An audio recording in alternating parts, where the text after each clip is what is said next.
Hello and welcome back. Today we are going to be continuing our Spain beginner tutorial playthrough where we show every single action we're doing and explain why we're doing it, and each episode we have a particular focus. Last episode our focus was on basic military. This focus will be a little bit more abstract and a little bit complex for this episode, which is going to be empire building, which is a variety of different concepts that are kind of a bit entwined and they are reliant on each other, which is we're going to talk about trade to some extent, and we are going to talk about expansion and how these two are related, because a lot of reasons why you would want to expand is to improve your trade prospects. We're also going to be to some extent talking about SOL and population, because this is a resource that you need as a bit of an input. We still have some peasants, but this is eventually going to run out, and what we are trying to do as Spain is we are going to try and build tall, or this is going to be our focus, so the amount of peasants we have is going to be important. We're also to some extent going to be talking about tech, colonization, and diplomacy as a part of our empire building episode. But just to kind of give us a frame of something that we look at, in terms of what's important, we're going to look at the GDP ownership lens, which is going to show us the percentage of every single state who owns the buildings, and we will see in our subjects we are starting to actually own quite a big percentage of the building. Now, Portugal is not our subject, but we do see we own quite a bit of the buildings in Portugal. In our subjects, we will own a much bigger percentage, and since we are building tall, this value is not going to show up on our GDP, but we are still trying to expand this value a whole ton and extract value out from, the ownership pops, and what ends up happening is every single building that has ownership that is overseas, in this case, in our country, what's going to happen is the weekly balance, this value, will be shipped off to our economy, and to some extent, the wages and slave upkeep will stay in the local economy. This is why it's generally better to build in your own country, because you get access to both the wages and the balance, but you are still producing value as you build overseas, and as we will see, hopefully this episode, we can use the sovereign empire subjugate on block members, or maybe we get this episode, but we can use this subjugate mechanic to turn someone into our subject if we can increase their economic dependence on us by enough. As you can take a look here, as Portugal, we are currently getting some economic dependence, and this is a consequence of us owning a larger portion of their GDP. You see a plus 0.3 is the result of the GDP that we own of theirs, and also 0.1 is the result of the trade routes. So trade is going to be fundamental for our ability to generate leverage to pull people into our block, and once we pull people into our block, we will be able to use the subjugate interaction in order to turn them into our subjects, so that we can ensure that we can invest in them overseas, expanding our capitalist ownership. And this is going to be the sense in which we are building our empire, is acquiring subjects, expanding in those subjects, building in those subjects, and then for the territory we own, playing tall here in Spain. Alright, so let's get started. We will be showing every single game action and explaining every single thing as it comes, through the lens of specifically appealing to a beginner, and we will start by going into our politics, because we're currently not passing a law, and we want to swap onto proportional taxation. Notably, the swap from per capita to proportional is often quite difficult, but for us, it is going to make us quite a bit more money. This tooltip's not covered up by our face, which is always nice. Graduated is always covered up by our face, but in particular, if you have difficulty swapping from per capita to proportional, you can go back to land-based. Generally, the swap from per capita onto proportional is a little bit easier, but we are going to want to pass this because it is going to start taxing more based on dividends, and this is going to be more progressive. This is going to be taxing more the capitalists, whereas land-based taxes is regressive. This flat tax applies to everybody, and so when taxes are flat, they disproportionately negatively affect the lower strata more. Here, this is going to apply to dividends, and also, notably, we have dividends coming in for a bunch of different countries in terms of us owning stuff overseas, so this is going to be a spectacularly important law for us. Also, we want to expand trade a whole lot for a variety of reasons, but I just wanted to draw your attention towards this thing here, which is that our trade routes are going to cost varying amounts of convoys. We can see some cost a very little convoys, some cost quite a lot of convoys, and we want to reduce the amount of convoys that are being spent. One of the ways you can do that is by having an expansion plan that is kind of motivated by getting adjacencies to a market, because you see a lot of these cost 0. The ones that cost 0, we have a state, in this case, for example, this treaty port here, Gibraltar, we have a state adjacent to them, which makes it cost 0 for the first several levels. So this means we get to run a lot of trade for free, not needing to spend convoys. So as part of your expansion strategy, you should try and get adjacent. Now, we're trying to restore the Spanish Empire. Venezuela was, of course, part of that, and Venezuela will also give us something very important. It will give us an adjacency on Brazil. You can see that currently Brazil is costing us 10 convoys in order to do one singular level of trade with them. We would like to reduce the friction we have in trade as a result of convoys, and so what we're going to do is our next target is going to be subjugating Venezuela. We've already taken a look at it, before we got started here, and see that people are very unlikely to side against us, except for Brazil is kind of likely, so we should be able to sneak this one in, even though Great Britain is our rival. We really hope Great Britain does not side against us. We're going to risk it to get the biscuit here. We will take the free, kind of university. It will be produced in Eastern Andalusia. Notably, the first level of a university is pretty nice, but you do want to be stacking them tall. We also see this here, which is a native uprising. Not too big a deal. Portugal should be able to handle it by themselves, and so we won't, Portugal. Portugal's not our subject. Chile should be able to handle it by themselves, and so we're going to be doing that. Now, for this subjugate interaction, in particular, we want to use it on people who are relatively large, but they still have to be a minor power. This is kind of a key point. You can't use it on a major power, but the bigger a person you can use it on, the more value you effectively get it from it. And so in particular, we're going to want to do that in this region for the powers that are absolute largest. Brazil wasn't part of the Spanish Empire, but we're a little inclusive today. Peru, Bolivia is going to be more expensive on the infamy than some of these other ones. If we look at unavailable demands, we could see just how much they would cost in terms of making them a protectorate, 22 infamy, and notably, Mexico is also going to be quite difficult. So we're going to look to improve relations with them overall.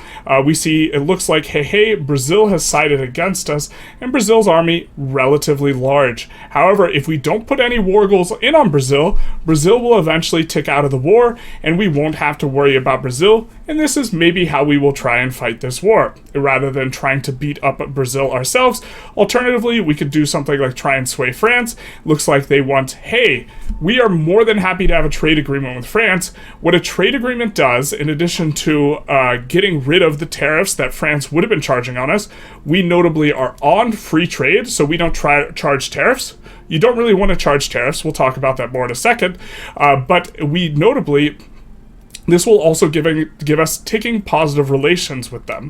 And so I think what we're going to do is we are going to go for a few cheeky things. First, we're going to put an interest here, Brazil. And then what we are going to do is we are going to try and engage with this play so as to give us as much advantages as possible, and also maybe break up Brazil a little bit. We see that there's now a front here, and I think what we're going to do is we are going to move our normal army that is good for pushing. We are going to move this over here. I think that we can recruit this guy. He's authoritarian. Maybe we don't want that. A moderate would be just fine. We're going to recruit this guy to push, this guy to defend. It's nice to have 1 and 1 because again, they will be applying bonuses of offense or defense, so we prefer to have one general of each if you're going to be doing a little bit of each. Famous Cafe. We want to kind of look at what the agitator that's being invited. He's a traditionalist, he's a landowner. We're really not that interested in having him come along. And rightful borders, we get a little bit of rhetoric. Ooh, we don't like this. So unfortunately, us getting negative relations with Great Britain as a result of them holding Gibraltar caused us to have a negative, lobby against them, which is not exactly something we would like. But coming back to this France thing, we will see if we have a trade agreement. Well, we can propose a trade agreement anyways. We're just going to do this because we want to see, okay, it gives leverage to both parties, but also every day we will get +1 relations, and so we will get ticking positive relations, and so this is very nice for maintaining good relations with someone over a period of time. And so ideally with Brazil, Peru, Bolivia, and Mexico, we will want to have these specific relations so that we can keep the relationships good. Obviously, right now, we're doing a little bit of fighting of Brazil. I think our Brazil interest came in here, so what we're going to do is we're going to put liberate country in, and we're going to liberate Amazonia. The thing about Amazonia is that Amazonia is unrecognized, so it is cheaper to do diplomatic plays against them. Also, it is going to be easier for us to pull Brazil into the bloc if they are a minor power, or for us to subjugate them, and so this is a way to make Brazil just a little bit smaller, and so we're going to go for this. We're also going to go for war reparations on Venezuela, but we're going to make these primary, which makes them less likely to back down. The higher proportion of war goals that are primary, the less likely someone will be to back down. They're fairly likely to back down in either case. They do have gold reserves, they do have loyalists, and so we will see if they back down. They do back down, and we get some war reps, and also, we won't have to, pen is mightier than the sword, indeed. We won't have to end up fighting Brazil. They are a little bit cautious towards us now. We hope that they are not too pissed, but this is going to be a little bit of a thing. Now, we talked about trade, and how we know that trade is doing several things. If we take a look at the trade routes in particular, when something is doing a lot of units, it is going to be creating buy orders and sell orders. Notice some of these routes have increased with France following us getting a trade agreement, which is great. But this is going to increase buy orders and sell orders in the market. And very often, it's going to be good to want to trade in such a way and have a specific strategy not to extract tariffs. Tariffs really aren't all that great, but instead to have a strategy for maximizing the amount of trade that you have so as you create more buy and sell orders, which is exactly what we do with free trade. And often what you want to trade for is you want to think of it like this. You want to trade for things, specifically export things, that you want to have a higher proportion of in your economy.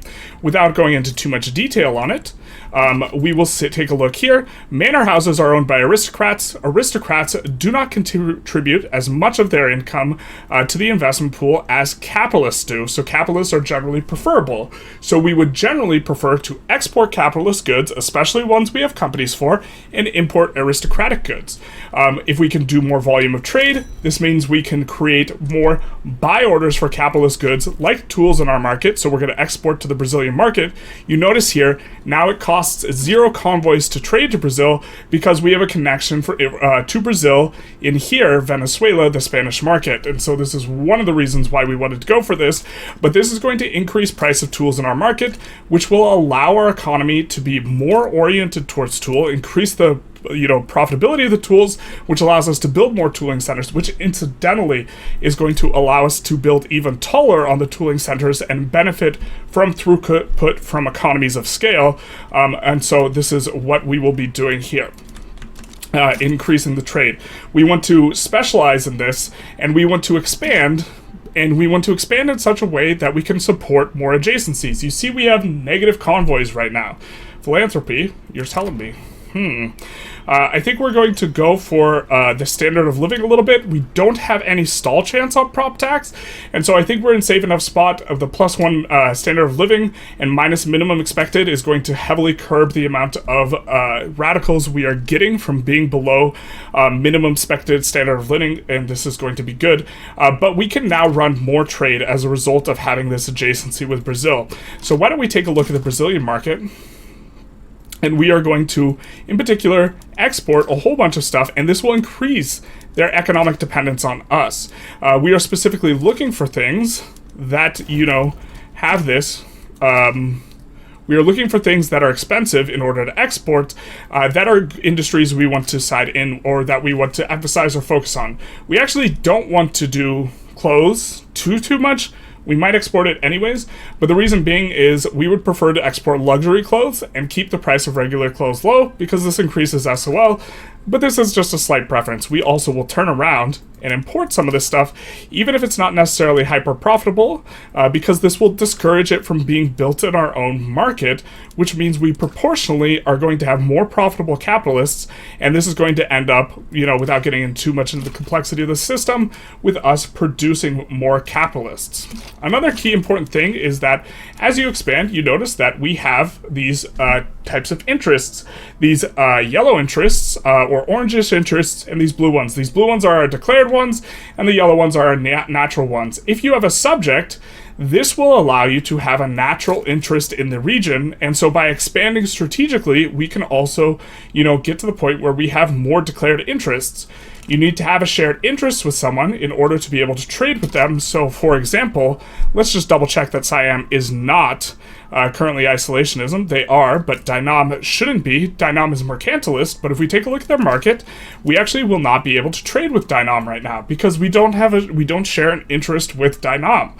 And so by subjugating Venezuela, we've acquired a native interest here, which means we can declare a native interest somewhere else, and so this means that we can get more and more trade partners. So why don't we come in here on Costa Rica, we do have an interest in Central America, and declare them to try and make them a protectorate here for the purposes of being able to declare a new free interest here.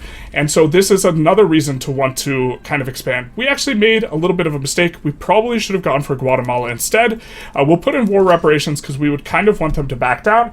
But the reason we should have gone for Guatemala is Guatemala would have given us an adjacency with Mexico, so now we could trade with Mexico without needing quite as many convoys. We see we're running a positive balance, and this is even with a decrease in investment pools, so what we're going to do is we're going to increase construction by quite a bit. We know that we have a lot of... let's just double check where it is that we have the most iron. I think Aragon...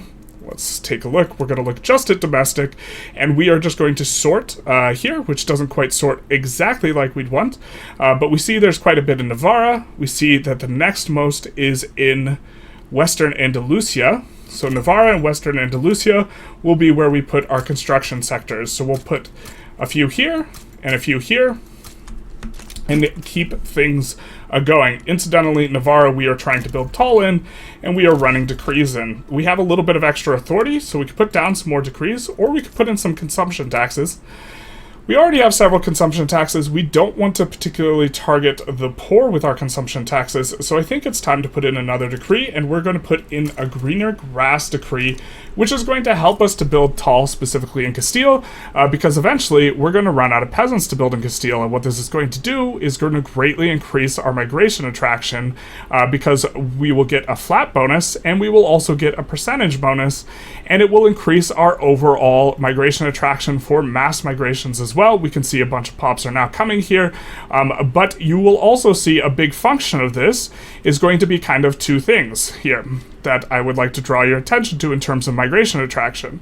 A big portion of our flat modifier is coming from standard of living, and another big portion of it is coming from unused arable land. This is another reason why, in terms of trade, you want to import the agrarian goods, because this will allow you to get more migration attraction, because if your arable land is used, you will not be able to utilize it for the purposes of getting migration. So why don't we come in here and break down a little bit of trade as we start to declare on Costa Rica, and why don't we come into the tab here, import trade routes, and we're just going to look through all the good agrarian goods, and we're going to look to import any one that specifically is profitable, above size 2, and or maybe a little bit more aggressive with stuff that doesn't cost convoys. We should be able to land these guys fairly easy with our normal army. It won't require too much kind of micro, and so we'll do that, and we will continue importing as best we can in order to shape our economy to being more capitalist oriented. We are going to take a look. Why don't we sort by level here and productivity? All right, so Argentinian, we wouldn't mind getting Argentina diplomatically. We wouldn't mind getting Brazil in diplomatically, and when we see Mexico, it will cost us convoys, but we want to run more trade with Mexico because we want to eventually pull Mexico into our block, and so we will do that. One thing to importantly note, one of the reasons we don't do all the productive buildings, in addition to convoy cost, is that buildings will have, trade routes do negatively affect performance, and so you don't really want to run an absolute massive amount of trade routes, and so we will look to get some imports. We'll do these two even though they're not profitable, because grain is kind of the best thing to depress in price in terms of positively affecting standard of living. We will not be able to import opium, sad. We will not be able to import silk very well, sad. And we should be able to, nope, can't import wine too well, tobacco, tea. Let's take a look at tobacco. Are any of these guys... this one's not too unprofitable, and we want to increase volume of trade with them. If we got a trade agreement, it would likely become profitable, and so we'll do that. And let's look at exports. We're notably going to look at tools. We're going to look at wood, because wood industries are incredibly strong. We're going to look at fish, although having cheap fish in our market isn't too bad. And then we're going to also look at coal and iron. We in particular have a big advantage in these. We're going to do Qing as well, because we have a company for it. So we're going to do Qing. We would like to get a trade agreement with Qing, or get a treaty port in Qing. Treaty ports will also eliminate tariffs that are paid. And this is why we've declared the interest here in Southeast Asia, because we would really love to have an adjacency to Qing. If we take a look at our trade routes and we look at the ones that are eating the absolute most convoys, we see it's actually a little bit spread out here now, but some of the very biggest ones are actually the ones that are going to Qing. If we had one of these guys in our market, whether it's Siam or Vietnam, then it would cost us 0 convoys to do these low-level trade routes with Qing, and so we would be better off in terms of being able to, get our market to look more of a certain way. Also, notably, we can get 3 more people in our power block here with Siam, which will help us to develop more mandate, because we will have more people in the block. And when we reduce autonomy on Siam, we will have additional subjects for generating from the vassalization decree, more authority per subject. So why don't we also go for a protectorate here? But we hit this little breakpoint here. That is interesting. If we go over 25 infamy, we will get a bunch of negative penalties as a result of having high infamy. They will be relatively small at 25, but often staying under can be worth it, so we are going to chill out on that one for now. Why don't we increase the speed a little bit? I think we will do... let's see, what state is this in? In Toledo. Does Toledo have a really large population? Let's take a look. We will see it has 1.4 million. That is 10% of our population. It is a little bit attractive to do this. 20% of the lower strata in Toledo become more loyalist, so 20% in 10% of our country, or we can get a hefty amount of enactment chance. Why don't we take the enactment chance for now? We see that we're really not losing a lot of money here, but our investment pool is draining pretty quickly. This is effectively adding these two together is the amount of money we're making, and so we'll keep on that, especially because we're adding additional costs here. The minus food industry's throughput is not too big a deal. I think we don't want the radicals, so we will do that for now. We see Haiti's doing a little bit of a thing. We'll see if we can side in either of these guys for become subject. We see that we cannot. Don't really want to side in for a Diplo Pact, but let's take a look at diplomatic actions and see if there's anyone who would accept a trade agreement with us. Now, can we sort by this? No, we cannot, because it's currently bugged out. We see that Tuscany would accept a trade agreement. I don't think we want to use 50 authority, because we don't have long-term designs with Tuscany, so we will leave that for now. As you can see, we are starting to build our first universities, and what we are doing is we are building them tall in Castile. This is going to be significantly better for producing more innovation, because if we take a look at the cost here, we see that the wages are a majority of the cost in the building. What throughput does is it increases both the input goods and it increases all the outputs by the same percentage, right? That makes it so that it's very, very good on buildings that are primarily costed in wages here, which includes these universities, because if 3/4 of the cost of the university is in the wages, then increasing this by 20% and the outputs by 20%, that's an insane deal. So we're going to really, really value stacking the universities high. That's why we're building them to level 20, which is our current economies of scale cap. It's actually been increased to 30 from Mech Workshops, so why don't we add another 10 behind here? We got two of our, or one of each of, power block statues are not yet finished. This is supposed to be subsidized. Shame on you. This is something that has recently been changed in terms of the game mechanics, where these buildings had normally started out always subsidized. You always want to subsidize your railways in order to make sure that they employ up, because they give, let's not automatically expand them, because you want them to be... because they give infrastructure is important for being connected to your economy. You always want those to be subsidized. We're also going to do a quick kind of review of some of our PMs and make sure that we're on the latest and greatest in terms of primary PMs. These are almost always going to be better, the exception being when they're oil, and also the latest and greatest on the secondary PMs, at least most of them. We see that we are, but because we still have peasants, we will leave these alone for now. We see a Spanish-Brazilian association as a result of the increase in relations with Brazil. This is going to be important for us because it's going to allow us to get agreements with them easier, so it's going to be easier to pull them into the block. Notably, this is because we passed the plus 20 threshold, moving from neutral relations to cordial relations, and so this is going to be good for us. We will take a quick look at some of our political lobbies, which are going to be important to appease in order to get bonuses. We see the Spanish-French Association, Anti-Ottoman Society, Anti-Dutch League, Anti-British Society, which we don't like very much, and the Spanish-British Association. Let's see if we can get any agitators who will maybe be useful.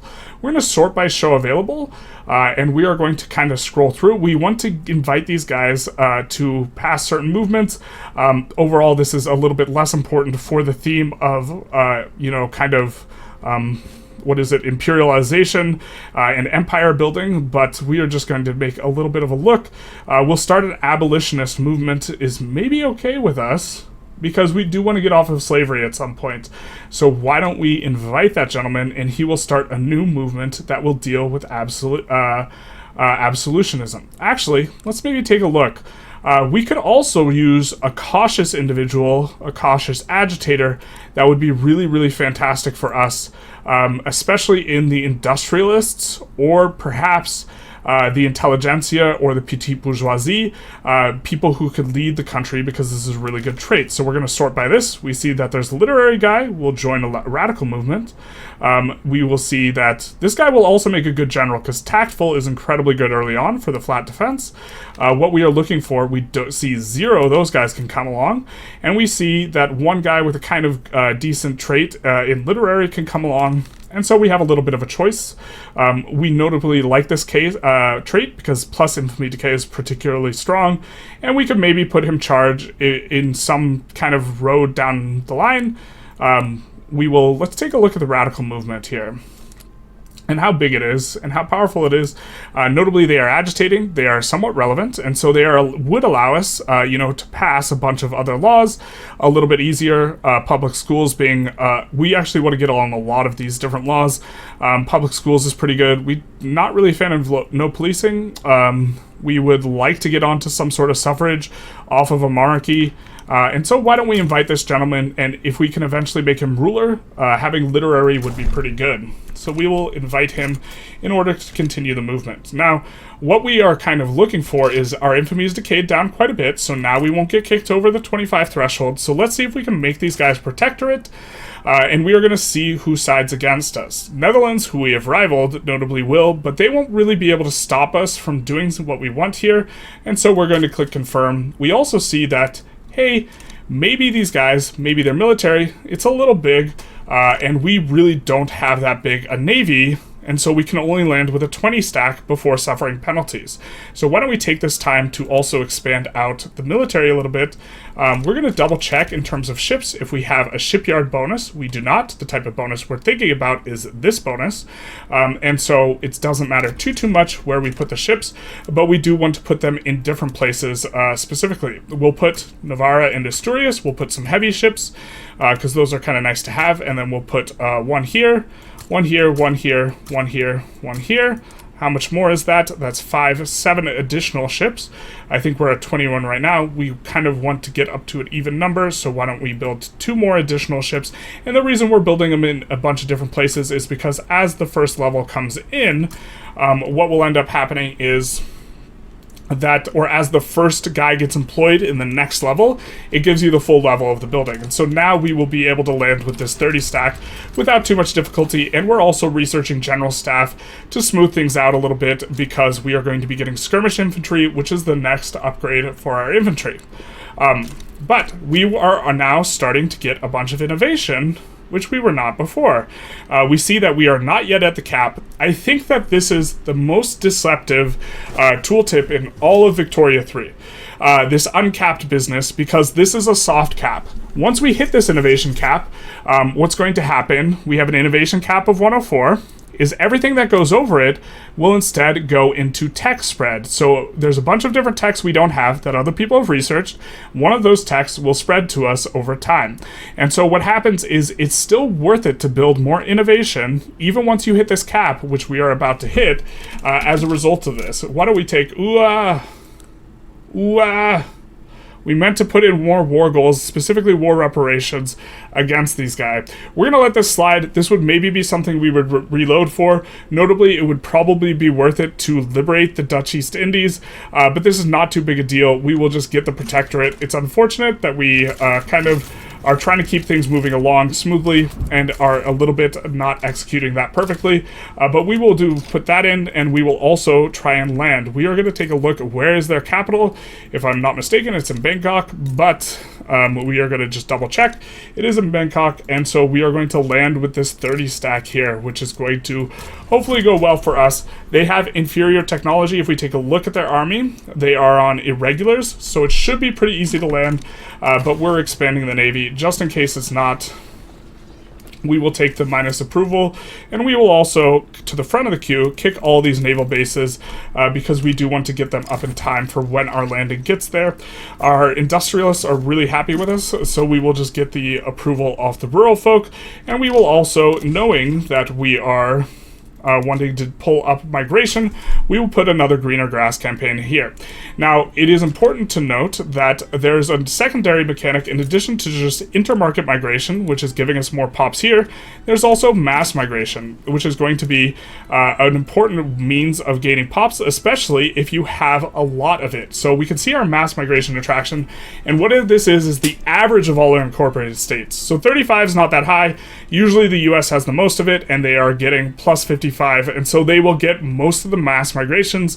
It's a kind of winner-take-all thing. However, as we are able to put down more migration attraction here, or pull up our SOL, because we know that our SOL informs migration to a great degree, we will be able to get this through, or be able to start getting some mass migrations to us, which is definitely something we're interested, which is one of the reasons why we are going to do a little bit of trade to help us produce that kind of effect. So if we take a look at needs of the lower strata, we will see that their 4 biggest needs are grain, simple clothing, fish, tobacco, and to a lesser extent here is on the furniture. Why don't we try and import each of these things as much as we can? So it's grain, basic clothing, fish, so basic food, and we are going to look how productive can we do it, and we're going to import a little bit more aggressively on this. Still kind of following our same heuristics. We'll import from the Ottomans, the New Grenadines, and then also let's take a look at fish. We will import this. Look, we can import a ton from the French market, quite a bit from the British. We have, I think, trade agreement with France, and who else can we import with? New Grenadine, and then also let's try and import simple clothing. We are notably exporting our expensive luxury clothing, increasing the profitability of our tailors, and we are importing the simple clothing, which decreases the profitability of the tailors a little bit, but in turn will increase our SOL and will help us to gain more population. So as our SOL comes up, it will be easier to pull pops in. We get popular playwright endorses reform.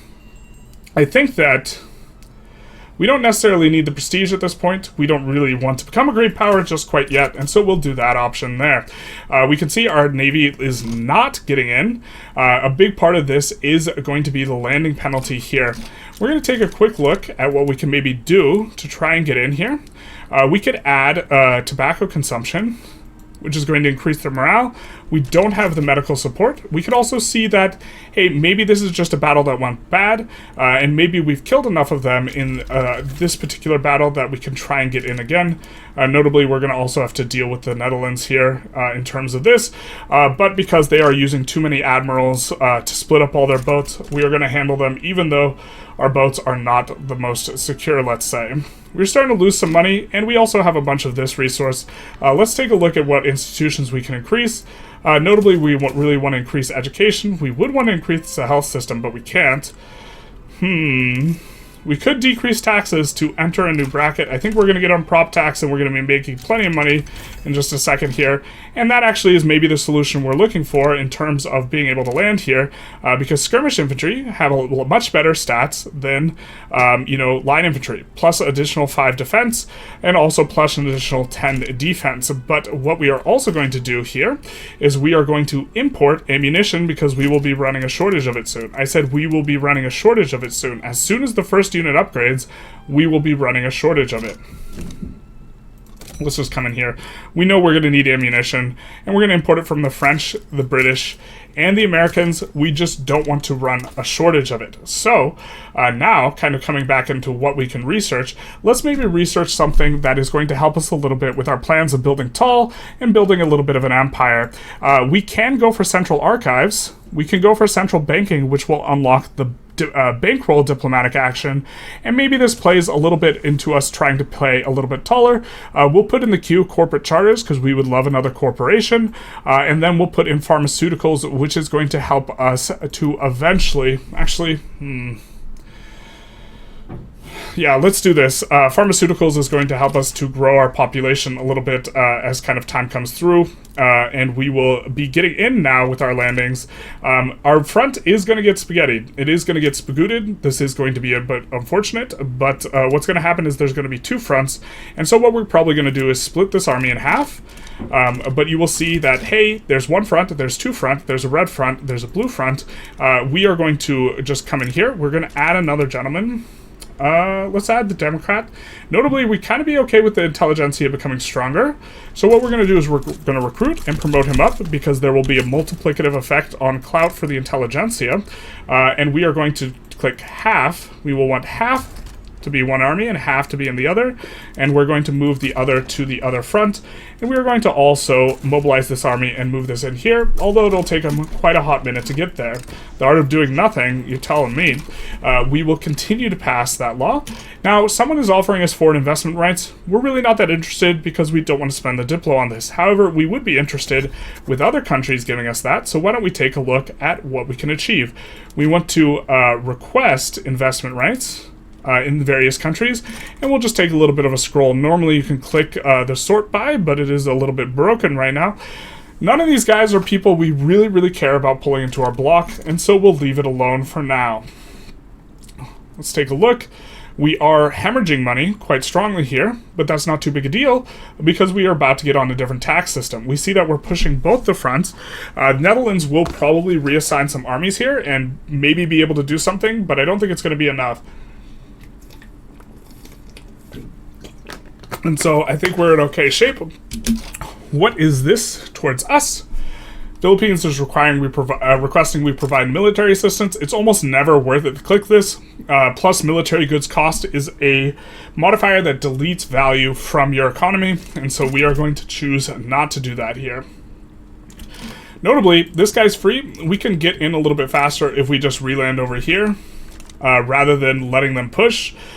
This will probably be a little bit faster than what we're doing, and then we will be able to enforce on Siam extraordinarily quickly and finish this out. We see that as we get more subjects, we are getting more authority per, this sovereign empire, and also once these come in, we will get more authority because that decreases the power blocks decree costs, and we're building them in provinces where we have decrees. So now we can continue to pull up the average of, kind of our country's migration attraction here, which is going to allow us to get more mass migrations. So we take a look. Oh, we can sort this time. Bam. We can see that we've crept up from being in the 30s to now we're in roughly 45 off the back of these edicts. And this is going to allow us to start to get a lot more migration. We see that we haven't really upticked too hard in terms of population curve, but the second we start getting some of these mass migrations is going to change that. We see that there is a little bit of a play here, and maybe we can side in on that play. Probably not for anything too good. We have 15 of this here, but I think that we are going to... Okay, let's point out why we were really about getting Siam. So getting Siam as a subject is fine. It pulls them into our market. It does some positive things, but the big one why we were doing this kind of more strategically is if we take a look at our trade routes now, we will see that because we're adjacent to Great Qing, it is now free from a convoy perspective to run trade routes to them. So this is going to be useful for us. What is costing us so much? Now we are paying a ton in port connections to connect to Siam. So we are going to need to do something about that. Let's improve relations with Great Qing because we would love to get a trade agreement with them eventually so that they won't tariff us. And now let us also build a bunch of ports to resolve that problem of port connections, which is a little bit scary and not exactly what we want to kind of have in right now. It is expensive to move goods. I wasn't expecting that much cost in terms of port connections. It kind of seems a little bit high right now to move just Siam. But this is going to, you can see immediately we are making a ton more money. We are expecting, though, that this will decrease. Yes, this will decrease the upper strata. You can see they are now in a deficit because they are being taxed more, but this is perfect because this is the block of people we actually want to be taxed. That'll give us a new PM. Why don't we swap over to it instead of just talking over it and keep things going?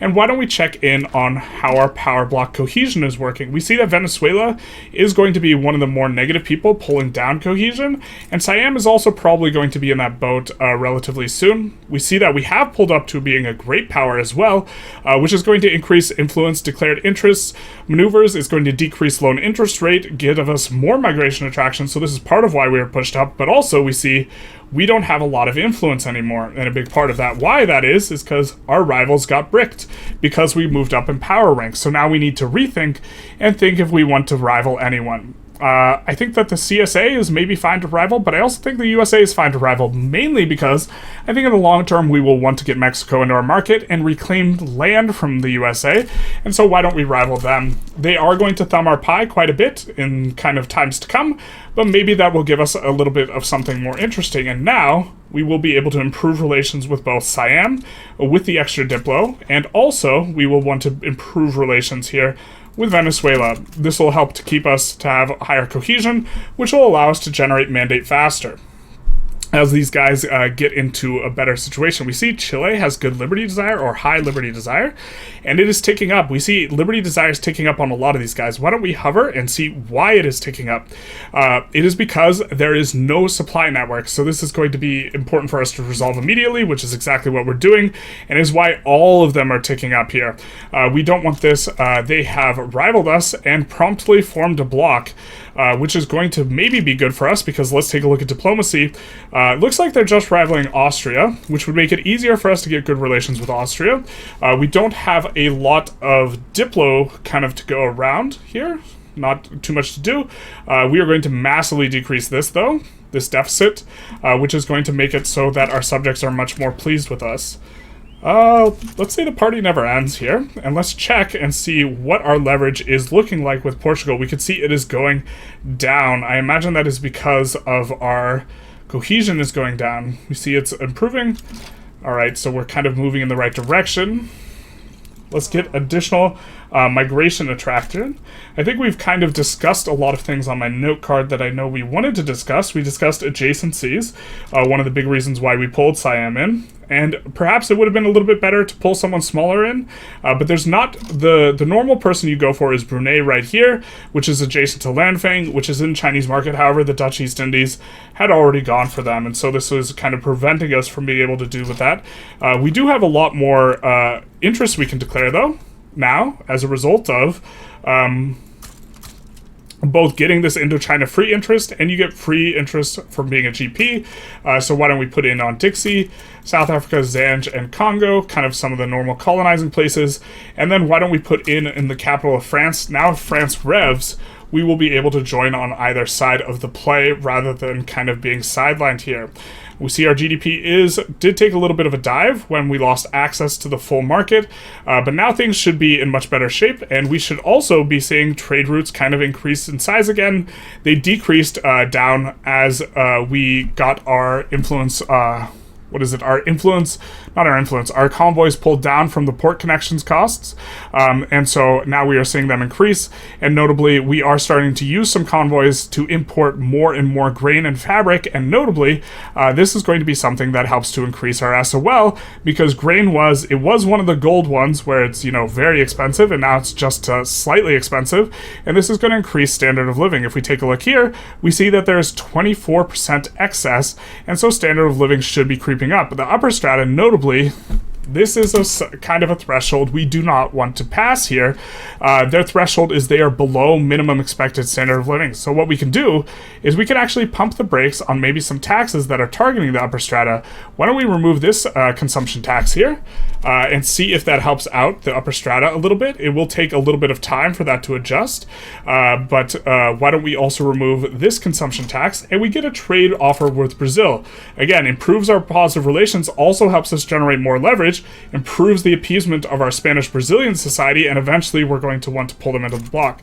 So now we have a bunch of additional authorities, so let's come in and use some decrees. Let's greener grass. I think Aragon has good resources, and same with West Valencia. America sides with Portugal.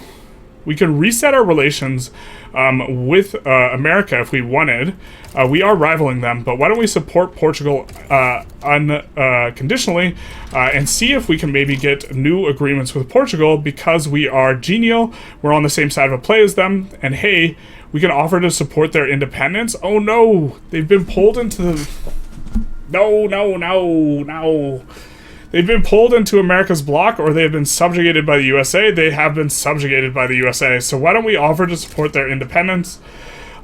This would be a little bit of a wild fight. I don't think we'll have to fight it this episode, but we will offer to support their independence here, which they will accept our offer. But now we aren't going to be able to pull them into a block unless we liberate them. So this is going to create a layer of complexity for us. And we see this isn't very good either, that these guys have been subjugated.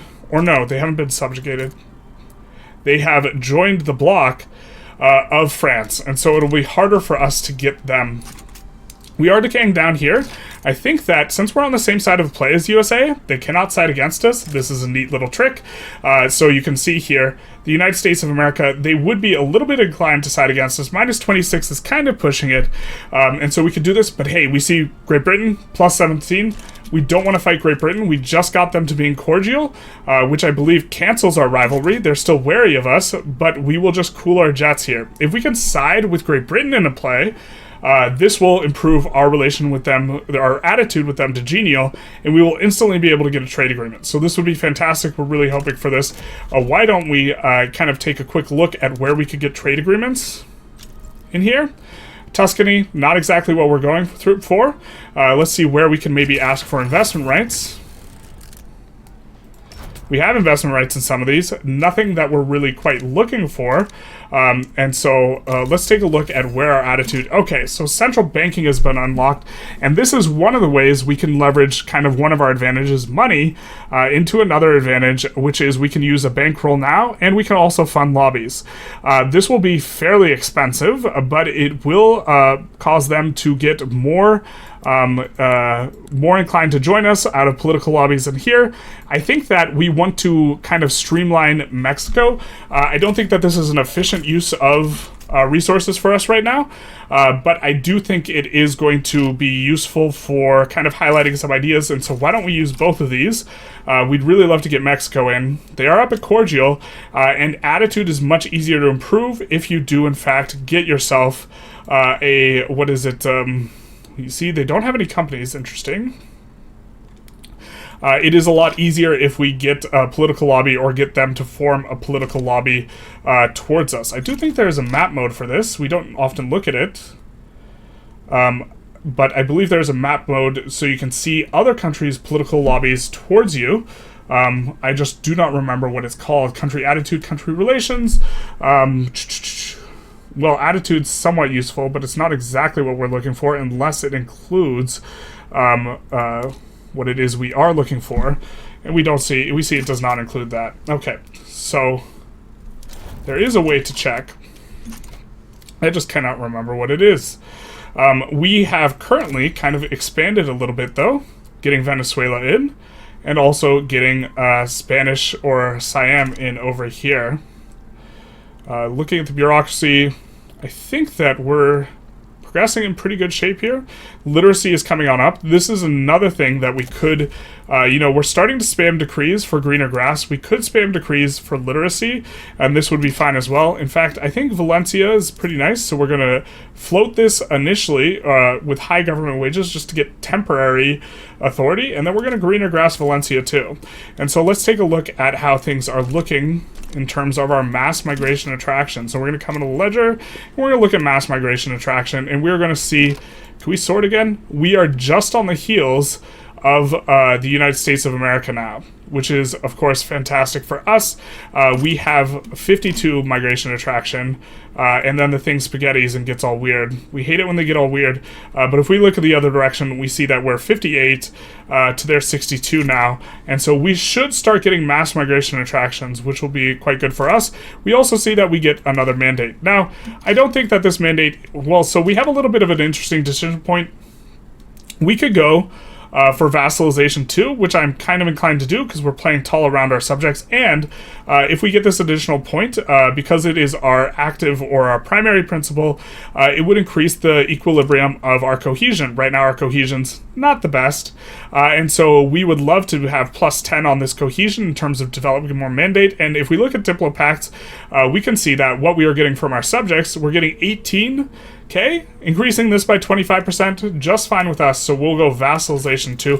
It'll also make it a little bit easier for us to sink our hooks in, but if we take a look here, we will see that the equilibrium we're trending towards now is going to be 68, and importantly, this brings us over to a next cohesion level. We can see that we are starting to pressure Brazil a little bit more, Peru, Bolivia a little bit more. Not too much. We would definitely love to try and steal these guys out from underneath them. Unfortunately, that is not looking too good for us at this juncture. We are finishing this power block statute. This is going to be important.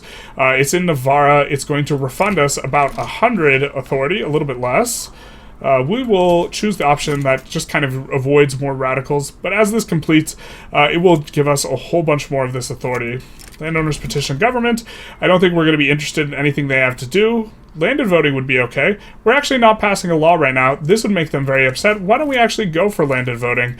Normally landed voting, it's kind of meh, but we won't. Because these guys are so happy, the Industrialists, no one will be super mad. We will get onto a voting system, which is kind of okay. We would kind of want to move on to one of the other voting systems, but this will be a step in the right direction for us, and we will avoid upsetting these guys too much, the landowners, which we could upset, but we are going to choose not to, because we have some enemies right now. Great Britain is a little antagonistic towards us, and the USA does rival us, so we want to be at least a little bit careful with regards to things. We can maybe go after these guys, in terms of just getting a little bit of a cheeky small subject. It wouldn't be too valuable for us because this wouldn't give us a strategic region we don't already have, and it would give us an interest. So why don't we take a look at maybe trying to develop one of those? And so, well, Persia would be an interesting subjugate to do. Often Persia's got really good resources and is good to eventually annex. Maybe we could subjugate Iraq, and this would be good. They do have oil later on in the game. But more importantly, if we subjugate Iraq and then we have Iraq conquer this from Persia or Mia, then we would have a nice little adjacency on Russia. I don't think we're going to go for having a defensive pact with Brazil. It takes kind of a decent chunk it takes a decent chunk of your diplomatic resource here, and we do want to be kind of putting pressure on Mexico and Brazil and Peru, Bolivia to a lesser extent. Peru, Bolivia, we might end up just subjugating militarily, so why don't we just guarantee their independence instead? Let's do Mexico guarantee independence here. which is going to increase our leverage on them, or our leverage kind of equilibrium. We can see that we are trending towards being the biggest leverage currently, or to be under control of them. We get legitimacy for 5 years, or the anti-Ottoman society is happy. I don't think we're at a legitimacy breakpoint. Let's check and see if we are, but if we do this, we could then reduce taxes if we wanted to be in a new legitimacy bracket. This is maybe interesting.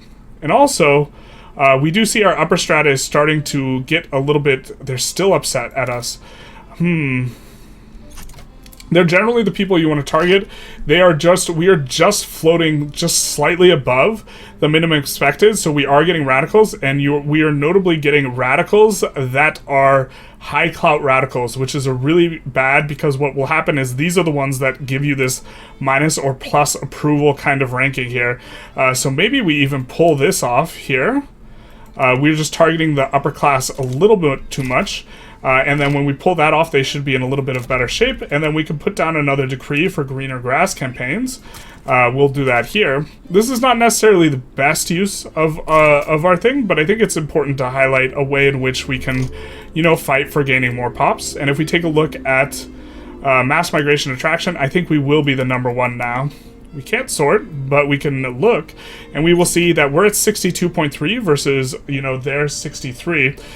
This is a pretty good... And we get our first mass migration attraction. This is kind of the big breakpoint we were looking for, where we are going to be getting a lot more pops, and this is going to be to Aragon here. This will form a cultural community, after which it will be easier for us to siphon off migrants. We are going to be getting some South Andean pops. Notably, there are South Andean pops in our market, if I'm not mistaken, and so they will be able to go there because there is a... a cultural community here. They are going to be experiencing some discrimination as they first arrive. It will decay over the course of 10 years, but this is going to result in us getting a huge amount of pops.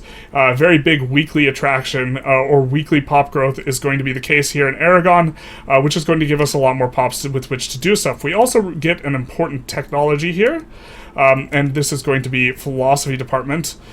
Which is going to give us a whole bunch more innovation, which is going to kind of highlight another idea. And we also have more authority. Let's take a look at doing another greener grass campaign. We're going to do it in Eastern Andalusia, and this is going to keep the migration high. But notably, you can see also we have a lot that is uncapped. And where this uncapped goes is going to be, it's going to go into technology spread. And we can see, if we look at, this tooltip's really hard to hover the nested tooltip. Oh, we did it the first try. The unspent innovation, this is the innovation that's over the cap, does flow into our technology spread, and we will be getting 3 times this value because we are getting this in each of the distinct spheres of production, military, and society tech.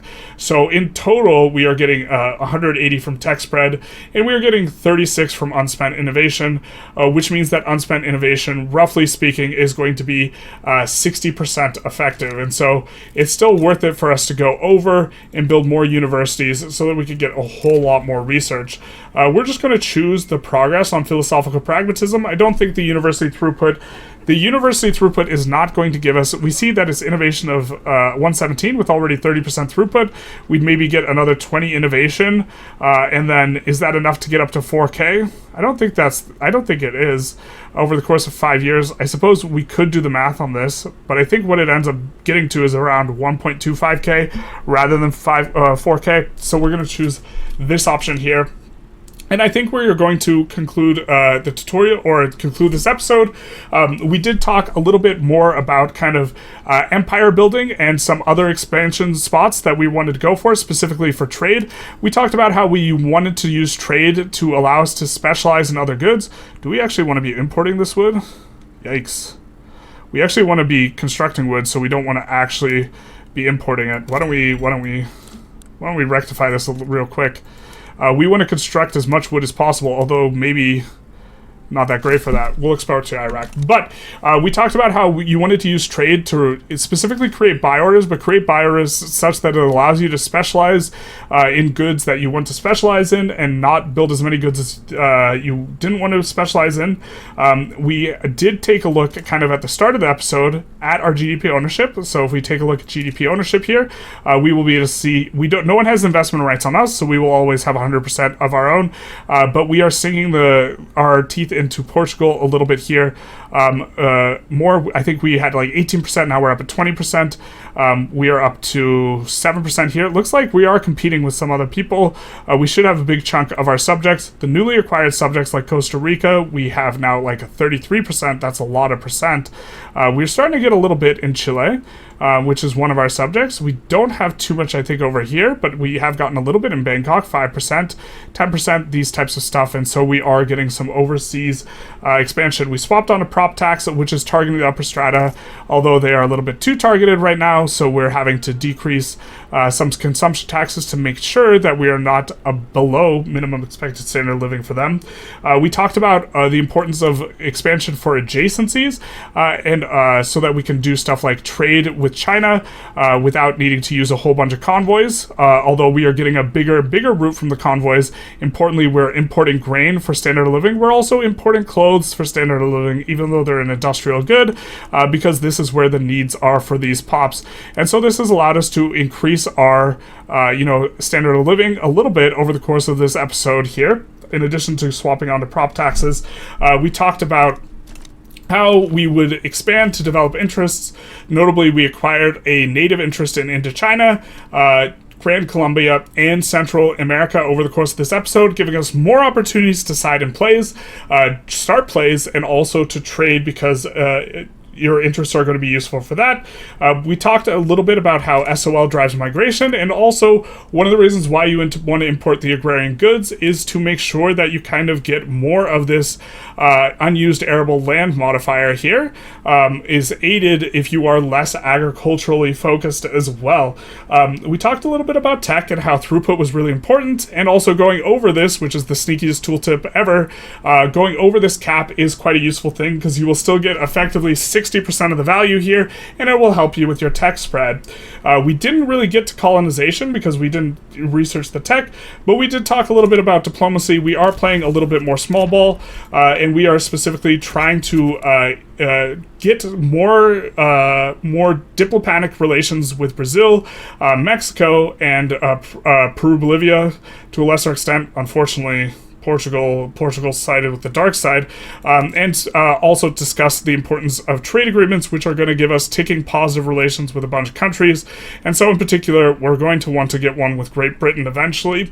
But this has been kind of some of the empire building stuff we've discussed, expansion for secondary reasons, being a little bit more trade oriented in order to manipulate our economy, and having an expansion plan that goes along with that. I hope you enjoyed this episode. If you did, please feel free to like, comment, subscribe. Do the YouTube algorithm thing, and other than that, have a good one. I think next episode we will kind of be continuing some of this expansionist kind of ideas, but I think we might intentionally take a little bit of a swipe at the USA and try and see if we can fight them, or at least prepare to fight them. I think we're a little bit too weak now. They really will have a very large conscript army, and this is deceptive. They will actually have a bigger army than this, but the CSA probably means that they're not as strong as a normal USA will be.